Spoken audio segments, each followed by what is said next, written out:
26માંથી 26 seat 5 લાખની લીડથી જીતીશું એ વાયદાઓની ભાજપની શરૂઆતમાં જ હવા નીકળી ગઈ.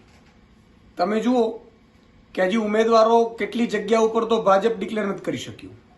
બીજી બાજુ જે ઉમેદવારો ડિક્લેર કર્યા છે એમને એન કેન પ્રકારે એવું કહેવામાં આવી રહ્યું છે કે તમે એવું ટ્વીટ કરો અથવા તો તમે સામેથી એવું વિડીયો બનાવો કે મારે ચૂંટણી લડવાની ઈચ્છા નથી. કેમ ભાઈ, ઉમેદવારો ડિક્લેર થયા ત્યારે તો બહુ સારી રીતે સન્માનો થયા હતા. એનો અર્થ સ્વાભાવિક છે કે ભાજપમાં ઉકળતો ચરુ છે. ભાજપમાં બધા જે કાર્યકર્તાઓ છે ખૂબ નારાજ છે. આજે રંજનબેન ભટ્ટની વાત છે, ભીખાજી ઠાકોરની વાત છે. ભીખાજી ઠાકોરના સંબંધીઓ એ આદિવાસી સમાજમાંથી ચૂંટાઈને આવે છે અને આમાં એટલું ચીટિંગ કરવાની પણ કોશિશ કરી હોય એવું પણ લાગી રહ્યું છે. જે પણ હકીકતો હોય પરંતુ સ્પષ્ટ છે કે એમને પણ કહી દેવામાં આવ્યું છે કે તમે પણ ઉમેદવારી ના કરો. આ તો ઉમેદવારોનો અપમાન છે, એમની જ્ઞાતિઓનો પણ અપમાન છે.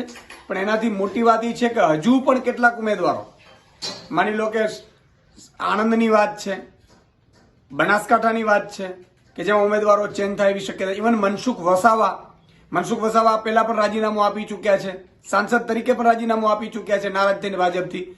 એટલે ત્યાં પણ મનસુખ વસાવાનું પણ અત્યારે આવી સ્થિતિઓ થઈ શકે એવી પોઝિશનમાં આવી ગયા છે. કારણ કે લોકોમાં એવો મેસેજ છે કે મનસુખ વસાવા કદાચ ભૂલથી પણ જીતી જાય, જીતી શકે એમ નથી પણ જીતી જાય તો રાજીનામું આપી દેશે, ભાજપ ફરીથી એમને રાજીનામું અપાવશે.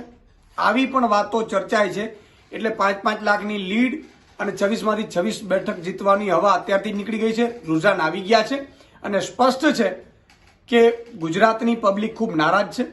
જેને 62 રૂપિયા પેટ્રોલ ડીઝલનો વિરોધ કરીને 92માં બટકાવે છે અને ગેસના સિલિન્ડરના 400ના વિરોધ કરતા હતા સંસદ સુધી અને અત્યારે 1100 રૂપિયામાં બટકાવો છો. રાજસ્થાનમાં તમે 450માં ગેસનો સિલિન્ડર આપો છો. મધ્યપ્રદેશની બહેનોને 1250 થી 3000 રૂપિયા આપો છો. તો ગુજરાતની બહેનોએ શું ગુનો કર્યો છે? આ બધા લોકો જાણી ગયા છે. મેં તો એવું પણ સાંભળ્યું છે કે ગુજરાતમાં ભાજપના કાર્યકર્તાઓના ઘરેથી બહેનોએ સ્પષ્ટપણે ના પાડી છે કે આ વખતે ભાજપને મત નથી આપવાના. એટલે આ રુઝાન સ્પષ્ટ છે. એટલે આ અત્યારથી જ રાજીનામા પડવાના શરૂ થઈ ગયા છે. અને હજી જ્યારે 200 સીટની અંદર ભાજપ આવશે ને કેન્દ્રમાં અને ઈડી સીબીઆઈ નીકળી જશે ભાજપના કબજામાંથી, એટલે અહીંયા પણ કેટલાય ધારાસભ્યોના અંતરાત્મા જાગશે. જોઈ લેજો.